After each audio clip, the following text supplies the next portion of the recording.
આ વાવાઝોડાને નામ આપવામાં આવ્યું છે શક્તિ। આ વાવાઝોડાનું નામ છે એ શ્રીલંકા દેશ તરફથી આપવામાં આવ્યું છે અને શક્તિ વાવાઝોડું છે એ અત્યારે હાલમાં સતત એ પશ્ચિમ દિશામાં ગતિ કરી રહ્યું છે, ઓમાન તરફ ગતિ કરી રહ્યું છે।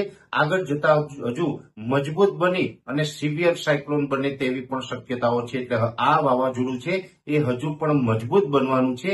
એ સતત પશ્ચિમ તરફ ગતિ કરશે અને ઓમાનથી થોડું દૂર રહેશે।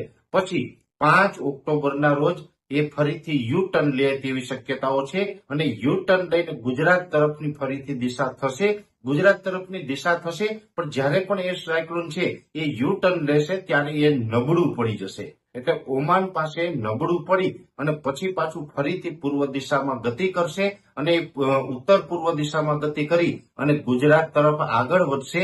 પણ આપણે અહીંયા બહુ ચિંતાનું કારણ નથી, કેમ કે આ જે શક્તિ વાવાઝોડું છે એ જ્યારે યુ ટર્ન લેશે ત્યારે નબળું પડશે અને નબળું પડીને પછી ગુજરાત સુધી આવે એટલે લગભગ સૌરાષ્ટ્રના દરિયાકાંઠે આવશે ત્યાં સુધીમાં વાવાઝોડું વિખાઈ જાય અને સૌરાષ્ટ્ર ઉપર એક સાયક્લોનિક સર્ક્યુલેશનના સ્વરૂપે આવે તેવી શક્યતાઓ છે। એટલે આ વાવાઝોડાને કારણે ગુજરાતની અંદર 7, 8 અને 9 ઓક્ટોબર દરમિયાન સૌરાષ્ટ્ર, કચ્છ અને મધ્ય ગુજરાતના અમુક ભાગોની અંદર વરસાદી માહોલ જોવા મળે તેવી શક્યતાઓ છે, જેમાં 7 અને 8 તારીખે 2 દિવસ સુધી વરસાદની તીવ્રતા થોડી વધુ જોવા મળશે।